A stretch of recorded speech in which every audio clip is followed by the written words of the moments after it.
तो मेरे हिसाब से इंडिया की तीसरी गठबंधन तीसरी बैठक से ज्यादा महत्वपूर्ण यह खबर है कि मोदी सरकार ने आखिर 18 सितंबर से 22 सितंबर के लिए संसद सत्र क्यों बुलाया है और अचानक बुलाए गए सत्र में कौन सा चौंकाने वाला फैसला लिया जा सकता है। जनता के दिमाग में क्या क्या सवाल आ रहे हैं, मैंने तो जो मेरे दिमाग में आया आपको बता ही दिया। और दूसरी बात यह कि इंडिया गठबंधन अगर इसी तरह आगे बढ़ता रहा तो उत्तर प्रदेश में माहौल क्या रहेगा, यही जानने के लिए मैं आज दारुल सफ़ा में हूँ। रक्षाबंधन का दिन है, उत्तर प्रदेश में छुट्टी भी है, छुट्टी जैसा माहौल भी है, तो लोग भी कम निकले हैं, लेकिन तब भी जितने लोगों से शुरू किया था कुछ ज़्यादा ही लोग हो गए। तो मैं, आपका नाम क्या है? प्रदीप कुमार शुक्ला। आप कहाँ से? आजमगढ़ यूपी। अरे आप तो हमारे ज़िले से। जी जी तो आजमगढ़ तो निरहुआ जी ने पास, हाँ। तो अब जो आपको लगता है कि शिवपाल यादव आजमगढ़ से लोकसभा का चुनाव लड़ेंगे और फिर निरहुआ सामने रहेंगे ही, अभी तो चुनाव जीते, तो इस बार का मुकाबला कैसा होगा? मुकाबला कोई खास नहीं होगा, निरहुआ ही जीतेगा।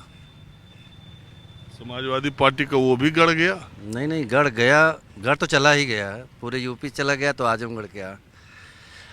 वहाँ पे मेन जो वो गुड्डू जमाली जी लड़ते हैं उनका मेन रोल होता है। अगर वो बसपा से लड़ेंगे तो सीट नहीं निकाल पाएंगे शिवपाल। तो वो तो बसपा से लड़ेंगे ही, बसपा का जो मूड अभी तक दिखाई दे रहा है। हाँ, बसपा से लड़ेंगे वो। अभी आपसे पहले जिन लोगों से मैं बात कर रहा था, ये ऐसी बात बता रहे हैं, पंडित जी देखिए जी चले गए कहीं, हाँ, कह रहे हैं कि इस समय यूपी में प्रतिकूल हवा चल रही है, योगी जी के खिलाफ बड़ा माहौल बना हुआ है। कोई प्रतिकूल हवा नहीं चल रही यहाँ पे। यहाँ पे योगी जी और मोदी जी का जलवा है और वो कायम रहेगा। पिछली बार बीजेपी की लोकसभा सीटें जितनी आई थी उससे ज्यादा आएगी? उतनी अप्रैक्स आएगी जितनी आई थी। बढ़ेगी नहीं? बढ़ भी सकती है लेकिन घटेगी नहीं। और ये जो इंडिया गठबंधन है, इंडिया गठबंधन का कोई मतलब यूपी में नहीं है। ये दक्षिण भारत में हो सकता है तो 4-10 सीट जीत जाएं, हम सकते हैं उत्तर भारत, यहाँ तो नहीं निकल पाएंगे। अच्छा, कांग्रेस, सपा, आरएलडी और मान लो बसपा भी मिल जाए, फिर सपा बसपा लड़के तो देख चुकी है यहाँ पे। जब गठबंधन होता है तभी जनता इधर उधर भागती है। तो सपा बसपा गठबंधन में यही लोग बता रहे थे बसपा का, अरे भाजपा का जीतना बहुत मुश्किल है यहाँ लोकसभा, लेकिन क्या हुआ, 67 सीट जीते। अगर ये लोग अलग अलग लड़ते तो भाजपा 50 सीट पर आती। जब चोर एक जगह होते हैं ना तभी असली लड़ाई होती है। तो किसको कहा जाए? क्या? अभी यही देखिए घोसी में चुनाव हो रहा है ना, हाँ। तो यही दारा सिंह चौहान अभी साल भर दारा सिंह चौहान को फोड़ा कौन था? अखिलेश ही तो ले गए थे। अखिलेश का जब जान रहे नहीं कुछ हो रहे वाला, सारे विधायक दारा अखिलेश सिंह के- चौहान कोनो देश के पार्टी बची जिसमें नहीं रहे, भाजपा में रहे, सपा में रहे, ये बसपा तो में हम रहे, नेता करते हैं सर। दारा सिंह चौहान इतने बड़े नेता नहीं है कि उनको हम ये कहें कि ये एक ही पार्टी में रह सकते हैं। स्वामी प्रसाद मौर्य क्यों इतना आध धर्म के खिलाफ बोल रहे हैं? इसीलिए बोल रहे हैं तो आपको लग रहा है धर्म? क्योंकि वो जानते हैं मुझे कोई पार्टी अब लेगी नहीं, इसलिए यहीं इतना झंडा गाड़ दो कि अखिलेश न भगा दें हमें। तो एक बात बताइए, अभी मैं यही पोस्टर देख रहा था, यहीं पे बाबू सिंह कुशवाहा का पोस्टर लगा है। एक समय जलवा था इनका बसपा में, अरे नंबर 2 थे, नंबर 2 का नंबर 1 थे। सतीश मिश्रा के बाद कोई था तो बाबू सिंह कुशवाहा तो 2 हो गया ना नंबर। है, लेकिन वो ब्राह्मणत्व तो अलग चेहरा है, वो पार्टी का वो नहीं है कि नंबर 1 पे हैं। वो तो आज भी नंबर 1 पे, 1 पे तो मानो मायावती जी खुद हैं। 1 पे तो इस समय मायावती जी खुद हैं, लेकिन अगर सही 1 देखा जाए तो आनंद है इस समय 1 पे, उसी को अच्छा, आगे आपको लाएंगे। क्या लगता है मायावती का क्या रुख रहेगा? मायावती तो एकदम साइलेंट रहेंगी। क्या वजह, क्या वजह क्या है? उनके कारनामे वजह। डर? हाँ, किस चीज का डर? जो चोरी चोर करता है ना तो उसको डर किस चीज का डर? ED CBI? रहता है। हाँ, कुछ भी हो सकता है। तो ये सरकार विरोधियों के खिलाफ ही ईडी? सरकार तो हमेशा सर सीबीआई का डंडा लेके चलती है, चाहे वो कांग्रेस की रही हो, चाहे जो भी केंद्र में बैठता है, बिना उसके के नहीं कोई सिद्ध होता है। ये भी उसका एक अगर दरोगा डंडा लेके न बैठे तो कोई चोर उनको जो है नहीं समझेगा। चोर को चोर नहीं समझेगा। समझ रहे हैं सर? डंडा बैठेगा तभी हम लोग कहते हैं दरोगा अच्छा आया। लेकिन अगर दरोगा को ये फोन चला जाए बस इसी को पकड़ना, उसको छोड़ देना, तब वो तो छोड़ देगा सर, नौकरी करनी है ना। चलो आप बताइए। आपसे तो मुंबई मिला था मैं एयरपोर्ट पे।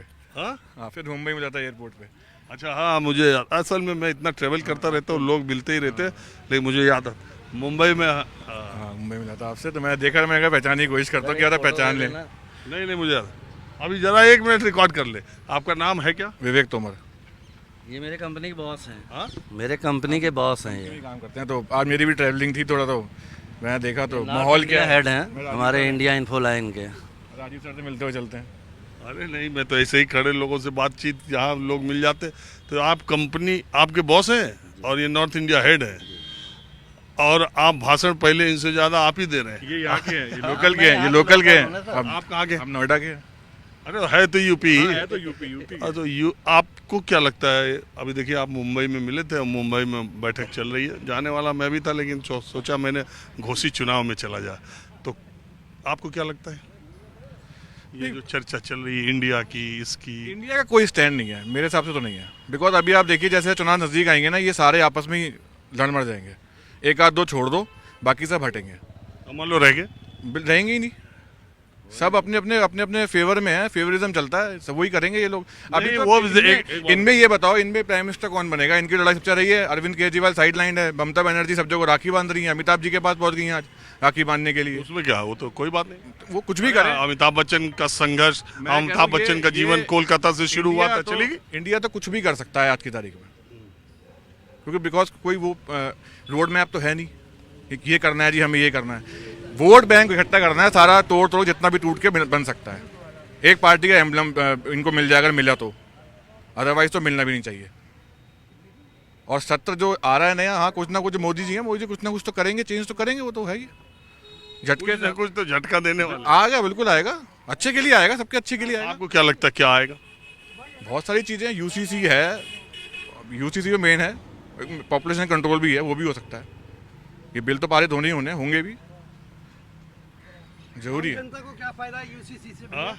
आम जनता को क्या फायदा होगा यूसीसी से? अब यूसीसी पे बहा जी। मैं सिर्फ वही, यूसीसी ऐसा ना हो कि ये अनलिमिटेड चुनावी चूरन फिर ये इलेक्शन के टाइम पे भी दिया था नरेंद्र मोदी ने अभी, है ना, ये ऐसा ना हो ये यूसीसी अनलिमिटेड चुनावी चूरन बन के ना रह जाए। जहाँ तक आपने कहीं महिलाओं की बात या दो और बातें कहीं, तो नया जो सत्र आ रहा है, जो स्पेशल बनाया गया, हो सकता है उनमें सुनवाई हो, मगर जैसा कि इन्होंने कहा कि ये छितर जाएंगे इंडिया की पार्टियाँ जितनी हैं, तो देश का प्रधानमंत्री कहता है मैं अकेले सब पर भारी, और 38 को पार्टियों को लेकर चलता है, जिसमें से 26 पार्टियां ऐसी हैं जो अनऑथराइज्ड हैं, जो रजिस्टर्ड ही नहीं है, जिनका खाली गिनती के हैं देश में। एक बार रुको पंडित जी, हाँ जी आप। राकेश श्रीवास्तव चीफ एडिटर हूँ और मैं कुछ कहना चाह रहा हूँ।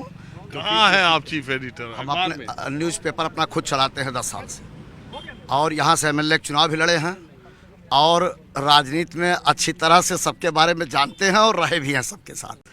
तो मैं ये कहना चाहता हूँ, एक कहते हैं ना दारुल सफा में बहुत लोगों के हाँ, कि कौनो एक गली गयो न गिरधारी। तो इस गली में जिस आप खड़े हैं, इस गली में बहुत कुछ है।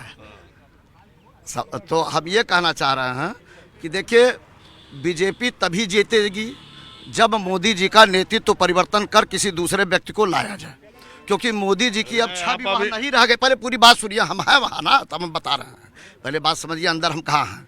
तो ये हालत है कि इनके नेतृत्व परिवर्तन की बात आरएसएस मुख्यालय में भली भांति चल रही है, और किसी दूसरे व्यक्ति को बनाया जाएगा प्रधानमंत्री का चेहरा। अब इसके आगे हम सुन ही नहीं पाएंगे। अब बताइए, अंदर की बात आप, अरे अंदर की बात कहाँ से आप लेकर के आ रहे हैं? प्रधानमंत्री का चेहरा ही उनका सबसे बड़ा ब्रह्मास्त्र है, और आप कहने लगे क्या? देखना इनकी बात सुने। 80% आज भी अभी सर्वे आया हुआ है कि 80% लोग मोदी के कार्य से बिल्कुल संतुष्ट हैं, और निश्चित रूप से तिवारा अगर मोदी देश में नहीं आते तो देश का दुर्भाग्य होगा। ये मोदी जी नहीं आएंगे, दुर्भाग्य होगा, देश का दुर्भाग्य होगा। जो 18 घंटे तक जो देश के लिए बिना सोए काम करता है, जो व्यक्ति जिसके ऊपर भ्रष्टाचार का एक भी आरोप नहीं है, ये जो सारे भ्रष्टाचारी लोग एक अली बाबा के खिलाफ 40 चोरों ने जो गठबंधन बना लिया है, कभी भी मोदी को हरा नहीं पाएंगे। इस बात को आप रिकॉर्ड कर लीजिए, क्योंकि वो व्यक्ति केवल राष्ट्र के लिए जीता है, अपने लिए नहीं जीता, न अपने परिवार के लिए जीता है। लेकिन एक बार उसी सदन में संजय सुन लीजिए, उसी सदन में संजय चिल्ला के कह रहे हैं अडवाणी मोदी भाई भाई देश बेच खाए मलाई।